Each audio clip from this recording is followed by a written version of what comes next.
Well, civil society and political parties are rallying up for a Palestine protest march expected to take place in Cape Town. Let's get some more on that now with the South African BDS Coalition Acting Director Roshan Dadoo. Roshan, a very good morning to you. What is the plan for today, the march plan for Cape Town? Tell us what's expected to happen. What's your message? Thanks very much for inviting us on today.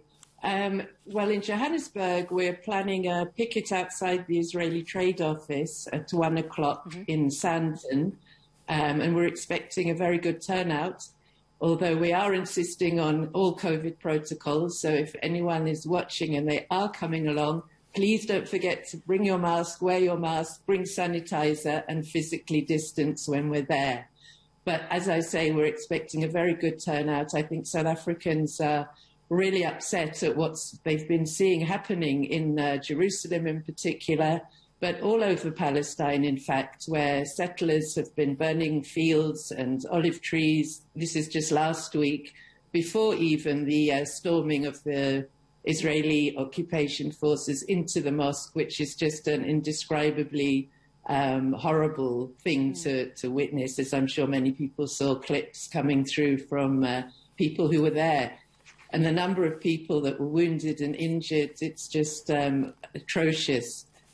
Well, Roshan, just looking at what exactly is happening there at the moment, I mean, we have officials on that side who are saying that, you know, this is an issue purely between the families that are involved, those who apparently have settled there and shouldn't have, and those who are taking what is rightfully theirs from the other side. So just give us some insight into what is your understanding as to who exactly is responsible for this. And it's not just a sort of, you know, I belong here, you don't, and I'm taking over the house that should have been mine. Well, I think South Africans can understand very well that when a colonial power and an apartheid state tries to forcibly remove people from their homes, that those people will insist on staying there and resist as much as they possibly can. I mean, we've seen the scenes on TV where settlers just turn up at someone's home that they've lived in for generations, that they have every right to be living in, and just try and muscle them out, force them out, with the protection of the Israeli army. Not only the protection, but then when those people rightfully try to resist, the army attacks the people whose home it is.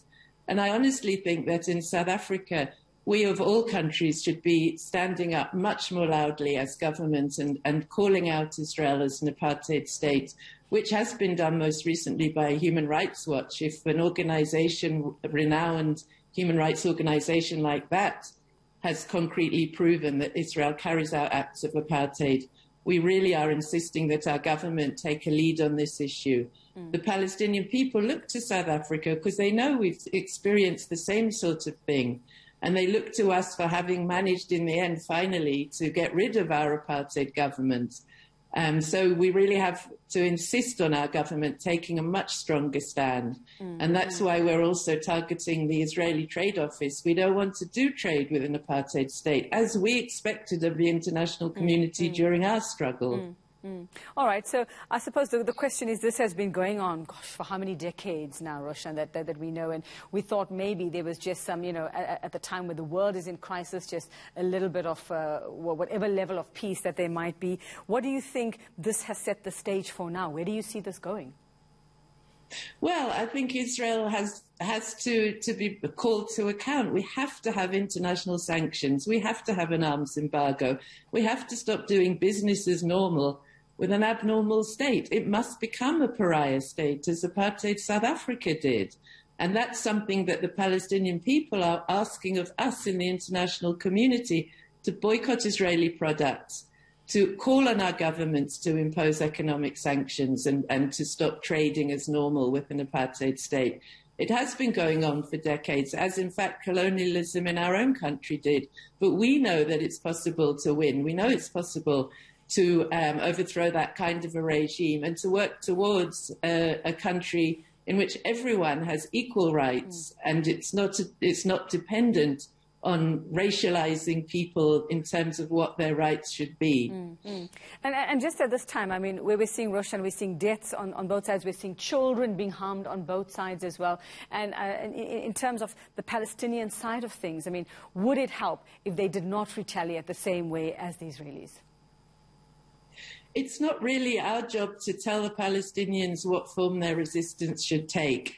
I think we should do what we can outside of the situation to take up what they have called on us to do, as I've said, boycotting Israeli products, calling for sanctions, calling out Israeli apartheid and treating Israel as the sort of state that you don't do business as normal with, whether that's in sport, in soccer, whether that's trade, whether that's a military arms embargo on the country.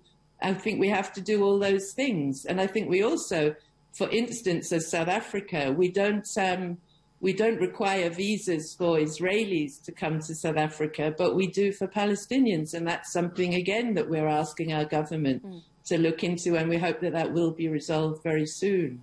All right, Roshan Dadoo, thank you very much there. And they will be holding those pickets and marches there throughout the day as well. And let's see, it's a very, very worrying story, this South African BDS Coalition Acting Director, Roshan Dadoo.